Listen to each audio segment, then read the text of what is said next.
اس video میں 4 صحابہ کرام رضوان اللہ تعالی علیہ مجمعین کا باقاعدہ نام لے کر کے ان کو ظالم، خطاکار، عاصی، طاغی اور باغی کہا گیا ہے۔ صحابہ کرام کی شان میں اس سے زیادہ گستاخی اور کیا ہو سکتی ہے کہ کوئی شخص ان کو ظالم، خطاکار، عاصی، طاغی وغیرہ قرار دے۔ اور پھر یہ صحابہ ہی کی شان میں گستاخی نہیں ہے بلکہ خود نبی اکرم صلی اللہ علیہ وسلم کی شان اقدس میں گستاخی ہے اور پورے دین کے اوپر سے اعتماد کو ختم کر دینا ہے، اس لیے کہ جب صحابہ ہی ظالم، خطاکار، عاصی، طاغی اور باغی تھے تو ان کے ذریعے ہم تک جو قرآن اور حدیثیں پہنچی ہیں وہ کیسے صحیح ہو سکتی ہیں۔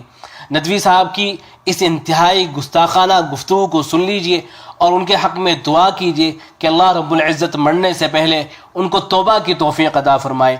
ویڈیو کے بعد ان 4 صحابہ کے بارے میں بتایا جائے گا انشاءاللہ۔ جھوٹے اہل سنت، اس لیے یاد رکھیے گا کہ اہل سنت میں وہی لوگ برحق ہیں کہ جو اہل بیت کے مقام کو بھی سمجھتے ہیں، صحابہ کے مقام کو سمجھتے ہیں، اور پھر صحابہ میں کون جمہور صحابہ تھے جو حق پر تھے اور کون وہ تھے جنہوں نے غلط رویہ اختیار کیا، عبداللہ ابن ابی والا رویہ اختیار کیا، عبداللہ ابن ابی سرح والا رویہ اختیار کیا، ولید ابن عقبہ والا رویہ اختیار کیا، معاویہ ابن حدیج والا رویہ اختیار کیا، بسر ابن ارطات والا رویہ اختیار کیا۔ یہ سب رویہ اختیار کرنے والے ظالم تھے، خطا کار تھے، عاصی تھے، طاغی تھے، باغی تھے، اور حدیث کی کتابوں میں اور سیرت کی کتابوں میں اور صحابہ اور تابعین کی کتابوں میں ان کے بارے میں وضاحتیں۔ تو بھی سمجھ لینا چاہیے کہ جو حق پر قائم ہے، ایمان کے ساتھ، نیک عمل کے ساتھ اور خوش اسلوبی کے ساتھ لوگوں سے معاملہ کرنے والا ہے، اور جس کا جو مقام حضور پاک علیہ السلام نے طے فرما دیا ہے اس مقام کو ماننے والا ہے اور اسی مقام کے اعتبار سے اس کے ساتھ سلوک کرنے والا ہے، بس صرف وہ اہل حق ہے۔ اسے سلمان ندوی صاحب کی چالاکی کہیں یہ ہے کہ مکاری کہ آج جناب نے 4 صحابہ کے ناموں کے ساتھ عبداللہ ابن ابی منافق کا بھی ذکر کیا تاکہ سننے والوں کو لگے کہ جس طرح سے عبداللہ ابن ابی منافق تھا اسی طرح سے دوسرے حضرات بھی تھے، جبکہ حقیقت یہ ہے کہ حضرت عبداللہ ابن ابی سرح، حضرت ولید ابن عقبہ، حضرت معاویہ ابن حدیج اور حضرت بسر ابن ارطات رضوان اللہ تعالی علیہ مجمعین، یہ چاروں حضرات رسول اکرم صلی اللہ علیہ وسلم کے صحابہ ہیں، اور ان حضرات کو ظالم، خطاکار، عاصی، طاغی وغیرہ کہنا اپنی آخرت کو تباہ و برباد کرنا ہے۔ اب آئیے ذرا مختصراً ان 4 اصحاب رسول صلی اللہ علیہ وسلم کے بارے میں جانتے ہیں۔ پہلا نام عبداللہ ابن ابی سرح کا ہے۔ ان کے بارے میں سیر اعلام النبلاء میں علامہ ذہبی رحمہ اللہ نے صراحت کی ہے کہ یہ صحابی رسول ہیں، اور صرف صحابی رسول ہی نہیں ہیں بلکہ ان سے احادیث بھی مروی ہیں۔ یہ حضرت عثمان غنی رضی اللہ تعالیٰ عنہ کے رضائی بھائی تھے۔ ان کی خوبیوں میں سے یہ بھی ہے کہ اللہ تبارک و تعالیٰ نے ان کے ذریعے سے افریقہ کو فتح کرایا تھا۔ روایتوں کے اندر آتا ہے کہ جب مکہ المکرمہ فتح ہوا تو نبی اکرم صلی اللہ علیہ وسلم نے حضرت عبداللہ ابن ابی سرح کو قتل کرنے کا حکم دے دیا تھا، لیکن حضرت عثمان غنی رضی اللہ تعالیٰ عنہ نے حضور اقدس صلی اللہ علیہ وسلم سے ان کے لیے امان طلب کی تو آپ صلی اللہ علیہ وسلم نے ان کو معاف فرما دیا تھا، اور نبی اکرم صلی اللہ علیہ وسلم نے ان کو قتل کرنے کا حکم اس لیے دیا تھا اس لیے کہ کفار سے جا کر مل گئے تھے۔ ابو داؤد اور ابن ماجہ کے اندر ان کے بارے میں جو روایت آئی ہے وہ اس طرح سے ہے۔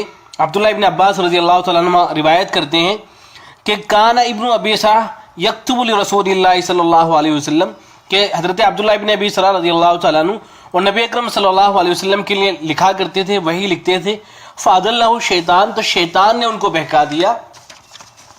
فلحق بالکفار، تو یہ کفار سے جا کر مل گئے۔ فامر بہ النبی صلی اللہ علیہ وسلم ان یقتل، تو نبی اکرم صلی اللہ علیہ وسلم نے اس بات کا حکم دے دیا کہ ان کو قتل کر دیا جائے، لیکن حضرت عثمان غنی رضی اللہ تعالیٰ عنہ نے ان کے لیے امان طلب کی۔ فاجارہ، تو نبی اکرم صلی اللہ علیہ وسلم نے ان کو امان دے دی۔ حضرت عبداللہ ابن عباس رضی اللہ تعالیٰ عنہ جو صحابی رسول ہیں وہ فرماتے ہیں کہ شیطان نے ان کو بہکا دیا تھا۔ وہ سلمان ندوی کی طرح نہ ان کو ظالم کہتے ہیں، نہ خطاکار کہتے ہیں، نہ عاصی کہتے ہیں اور نہ باغی۔ یہ سلمان ندوی ہی کی جرأت ہے کہ ایک صحابی کے بارے میں اس طرح کے گستاخانہ الفاظ استعمال کرتے ہیں۔ اور پھر تفسیر قرطبی میں صراحت موجود ہے کہ قرآن مجید کی آیت ثم ان ربک للذین ہاجروا من بعد ما فتنوا ثم جاہدوا وصبروا ان ربک من بعدها لغفور رحیم، اس آیت میں تو گویا ان کی معافی کا اعلان تھا، تو حضرت عبداللہ ابن ابی سرا وہ صحابی رسول ہیں کہ جن کی غلطی کو اللہ نے معاف کر دیا تھا، نبی اکرم صلی اللہ علیہ وسلم نے معاف فرما دیا تھا۔ بڑے بڑے اہل علم جن کی صحابیت کی گواہی دیتے آئے ہیں، لیکن آج جناب ان کو ظالم، خطاکار اور باغی قرار دے رہے ہیں۔ اور ایک اور دلچسپ بات یہ ہے کہ حضرت علی اور حضرت امیر معاویہ رضی اللہ تعالیٰ عنہما کے درمیان میں جو جنگ ہوئی ہے، حضرت عبداللہ ابن ابی سرا نے اس جنگ سے خود کو الگ کر لیا تھا، وہ نہ حضرت علی کے ساتھ تھے اور نہ حضرت امیر معاویہ کے ساتھ، پھر بھی ان کو باغی کہنا آخر کس بنیاد پر ہے؟ آخر کس بنیاد پر ان کو باغی، خاطی وغیرہ کہا جا رہا ہے؟ یہ سلمان ندوی صاحب یہ بتا سکتے ہیں۔ اور پھر اللہ رب العزت نے ان کو جو موت عطا کی تھی وہ بھی انتہائی قابل رشک ہے۔ حضرت عبداللہ ابن ابی سرا کا جو انتقال ہوا ہے، ان کو جو موت آئی ہے وہ بھی انتہائی قابل رشک موت ان کو آئی ہے۔ چنانچہ واقعہ ہے کہ حضرت عبداللہ ابن ابی سرا رضی اللہ تعالیٰ عنہ کا انتقال کا وقت جب قریب آ گیا تو صبح کا وقت تھا، حضرت نے دعا مانگی، اللہم اجعل خاتمۃ عملی صلاۃ الصبح، کہ یا اللہ میرا آخری عمل نماز فجر کو بنا دیجئے، یعنی میں فجر کی نماز پڑھوں اور میرا انتقال ہو جائے۔ چنانچہ ہوا بھی ایسا ہی، حضرت عبداللہ ابن ابی سرا رضی اللہ تعالیٰ عنہ نے وضو کیا، فجر کی نماز شروع کی، پہلی رکعت میں سورہ فاتحہ اور سورہ عادیات کی تلاوت کی، دوسری رکعت میں سورہ فاتحہ اور ایک سورت کی تلاوت کی، سلام پھیرنے کے لیے بیٹھے، دائیں طرف سلام پھیرا، بائیں طرف سلام پھیرنے ہی والے تھے کہ اللہ تبارک و تعالیٰ نے ان کی روح کو قبض کر لیا۔ تو ان کی موت بھی انتہائی قابل رشک ہے، اللہ نے اتنی شاندار موت ان کو عطا فرمائی، اور سلمان ندوی صاحب ان پر زبان درازی کر کے اپنی آخرت کو تباہ و برباد کر رہے ہیں۔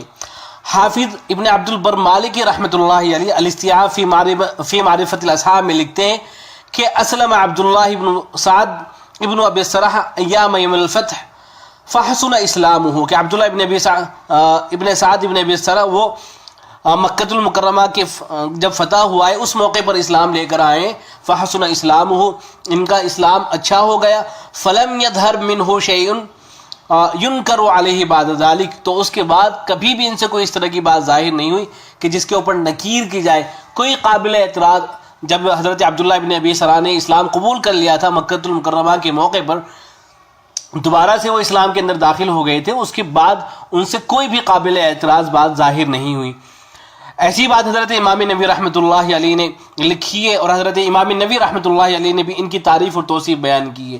تو یہ اہل سنت کے جلیل القدر علماء ہیں جو حضرت عبداللہ ابن ابی سرح کی مداح اور تعریف کر رہے ہیں، اور دوسری طرف یہ سلمان ندوی ہیں جو ان کی برائی کر رہے ہیں۔ اللہ رب العزت ان کو عقل سلیم عطا کرے اور ہدایت سے نوازے۔ سلمان ندوی صاحب نے دوسرے جن صحابی کی شان میں گستاخی کرتے ہوئے ان کو ظالم، خطاکار، عاصی، طاغی اور باغی قرار دیا ہے، وہ حضرت ولید ابن عقبہ رضی اللہ تعالیٰ عنہ ہیں۔ یہ ان سعادت مندوں میں سے ہیں جن کو آن حضرت صلی اللہ علیہ وسلم نے شروع ہی سے خدمت اسلام کے لیے منتخب فرما لیا تھا۔ سن 9 ہجری میں حضرت ولید ابن عقبہ کو قبیلہ بنی مستلق کے صدقات وصول کرنے کے لیے نبی اکرم صلی اللہ علیہ وسلم کی طرف سے عامل مقرر کیا گیا تھا۔ نبی اکرم صلی اللہ علیہ وسلم کے انتقال فرما جانے کے بعد حضرت ابوبکر صدیق رضی اللہ تعالیٰ عنہ کے زمانے خلافت میں حضرت ولید ابن عقبہ رضی اللہ تعالیٰ عنہ حضرت خالد ابن الولید رضی اللہ تعالیٰ عنہ کے ساتھ عراق میں جہاد کرتے رہے۔ یرموک کا جب معرکہ پیش آیا تو حضرت ولید ابن عقبہ اس معرکے میں حضرت خالد ابن الولید رضی اللہ تعالیٰ عنہ کے ساتھ تھے۔ سن 17 ہجری میں قیصر روم نے حمص کی طرف اقدام کیا، اس کا دفاع کیا گیا۔ دفاع کے بعد اس علاقے میں کچھ اور فوجی مہمیں روانہ کی گئی۔ عرب الجزیرہ کو جو مہم روانہ کی گئی اس کی قیادت حضرت ولید ابن عقبہ رضی اللہ تعالیٰ عنہ کے سپرد کی گئی۔ اس مہم کے بعد حضرت ولید بن عقبہ رضی اللہ تعالیٰ عنہ اس علاقے میں معمور کر دیے گئے۔ حضرت عمر فاروق رضی اللہ تعالیٰ عنہ کی وفات کے بعد بہت سے علاقوں میں بغاوت پھیلی۔ حضرت ولید ابن عقبہ رضی اللہ تعالیٰ عنہ نے ایک ایک کر کے تمام باغی علاقوں کو مطیع اور فرما بردار بنا لیا۔ سن 26 ہجری میں حضرت ولید کو کوفہ کا گورنر بنایا گیا۔ ابن جریر طبری رحمۃ اللہ علیہ ان پر تبصرہ کرتے ہوئے لکھتے ہیں کہ ولید ابن عقبہ کوفہ کے سب سے زیادہ ہر دل عزیز اور محبوب گورنر تھے، بڑے مہربان تھے، ان کے گھر پر دروازہ نہیں تھا، گویا ان کا در ہر وقت اہل کوفہ کے لیے کھلا رہتا تھا۔ حضرت ولید ابن عقبہ رضی اللہ تعالیٰ عنہ کے فضائل میں سے یہ بھی ہے کہ وہ حضرت عثمان غنی رضی اللہ تعالیٰ عنہ کی شہادت کے بعد فتنوں سے الگ ہو گئے تھے۔ حضرت علی اور حضرت معاویہ رضی اللہ تعالیٰ عنہ کے درمیان میں جو جنگیں ہوئی ہیں ان میں یہ شریک نہیں تھے، بلکہ دونوں فریقوں سے انہوں نے اپنے آپ کو الگ کر لیا تھا، جیسا کہ صحابہ کی ایک جماعت کا موقف یہی تھا۔ باقی بات چیزوں کی وجہ سے ان کی ذات کو جو نشانہ بنایا گیا ہے، خاص طور سے ابوالعلا مودودی صاحب نے اپنی کتاب خلافت و ملوکیت میں جو کچھ لکھا ہے، اور سلمان ندوی صاحب نے بھی غالباً انہی کی پیروی کی ہے، اس کے تفصیلی جواب کے لیے حضرت مولانا سید محمد میاں رحمۃ اللہ علیہ کی کتاب شواہد تقدس دیکھی جا سکتی ہے۔ مسند احمد اور ابو داود میں حضرت ولید رضی اللہ تعالیٰ عنہ سے روایتیں آئی ہیں، تو حضرت ولید ابن عقبہ رضی اللہ تعالیٰ عنہ یہ بھی صحابی رسول ہیں۔ ان پر زبان درازی کرنا یا ان پر زبان درازی کرنے والا وہ دنیا میں بھی ذلیل اور رسوا ہوگا اور اپنی آخرت کو بھی تباہ و برباد کرے گا۔ تیسرے صحابی رسول جن کی شان میں سلمان ندوی نے گستاخی کی ہے وہ حضرت معاویہ رضی اللہ تعالیٰ عنہ ابن حدیج ہیں۔ ان کے بارے میں تاریخ ابن کثیر میں لکھا گیا ہے کہ اکثر مورخین کے قول کے مطابق آپ صحابی ہیں، اور علامہ ابن حبان رحمہ اللہ نے ثقہ تابعین میں آپ کا ذکر کیا ہے، لیکن پہلا قول درست ہے، یعنی آپ صحابی رسول ہیں۔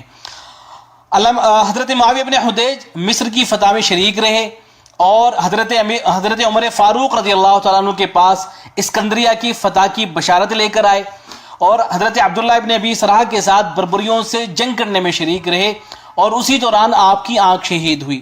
سیر اعلام النبلاء میں علامہ ذہبی لکھتے ہیں کہ لہو صحبت، کہ حضرت معاویہ ابن حدیج یہ صحابی رسول ہیں، لہو صحبت، ان کو صحبت حاصل ہے، وروایت قلیلۃ عن النبی صلی اللہ علیہ وسلم، صرف صحبت ہی حاصل نہیں ہے بلکہ نبی اکرم صلی اللہ علیہ وسلم سے ان کی کچھ روایتیں بھی ہیں۔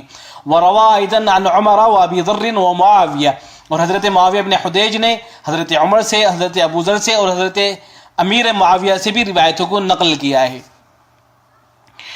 اب وہ حدیث بھی سن لیجئے جو حضرت معاویہ بن حدیج رضی اللہ تعالیٰ عنہ سے مروی ہے۔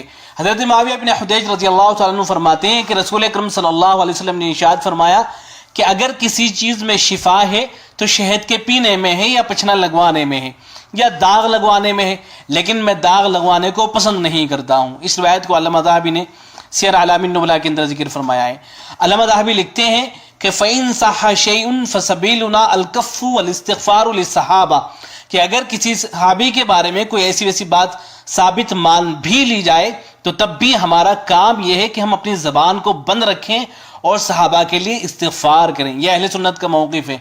سیر اعلام النبلاء جلد نمبر 3 صفحہ نمبر 39، کہ اگر کسی صحابی رسول کے بارے میں کوئی ایسی ویسی بات آ بھی رہی ہے تو تب بھی ہم اپنی زبان کو بند رکھیں گے، زبان درازی نہیں کریں گے سلمان ندوی کی طرح۔